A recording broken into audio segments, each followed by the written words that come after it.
There's been a lot of new gun policy coming out of the White House, and much of that policy is very unconstitutional and illegal. Yet, the ATF is going to enforce anything that the White House asks them to enforce. And one particular policy is designed to target those individuals who are going to gun shows and selling their collection. Because if you go to a gun show, and if I go to a booth that is an FFL, I have to go do a background check. If I go to an individual selling his collection, I do not. And as an effort to target those individuals, which since the beginning of this country has been legal until the White House decided it wasn't anymore. And by the way, this bill did go through the House and the Senate as well, so it's not just the White House, it's all of Congress.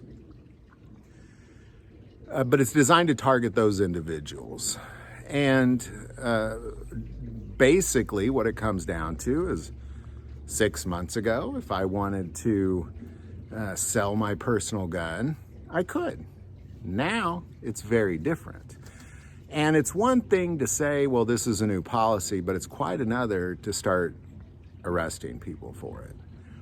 And so far, in the short time that this policy has been enacted, over 200 Americans selling their personal collections have been charged with gun trafficking.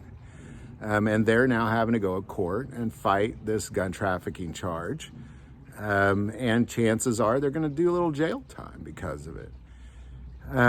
Now, there's a big difference. Let's talk about the differences between gun traffickers. There's some people that'll buy a bunch of guns and they're selling them to criminals and they're selling them out on the streets.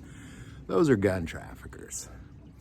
A guy who has been selling his own collection of guns and doing that for years because it's legal suddenly is being charged with gun trafficking. And what we found too is that it varies by what part of the country you're in too. For example, in Missouri, not a lot of people have been arrested for gun trafficking here. In California, a lot of people have been arrested for gun trafficking. New York, the East and West Coast specifically, as well as we'll plug Illinois in there as well. And this is a major problem because, again, it's one thing to say you just can't do that anymore. It's quite another to start arresting people for it. And you just can't say well, you can't do that anymore. I mean, that's the problem with America lately, is there's just so many rules. We're not as free as we think we are. Every time that somebody decides, well, I don't like what these people are doing, and they pass new rules.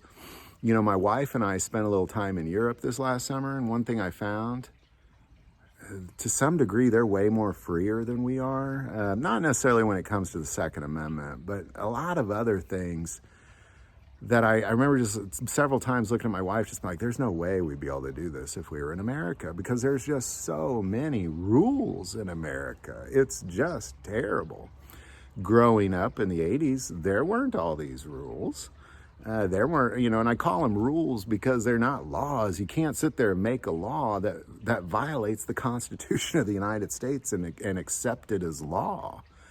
It is against the law to do that. And I do believe that these gun trafficking charges, I hope that several of them go to fight it up all the way up to the Supreme Court, ideally, because this is terrible when we're watching Americans who have been doing this legally, and then suddenly they're felons.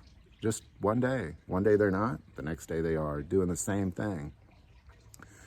But over 200 Americans arrested for gun trafficking so far under this new policy, just trying to sell their personal collection.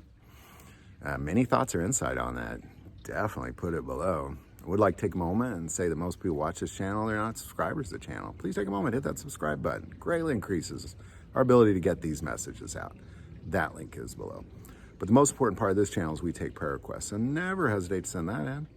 Thank you for watching this episode of God, Family, and Guns. And as always, love God, love your family, and love guns.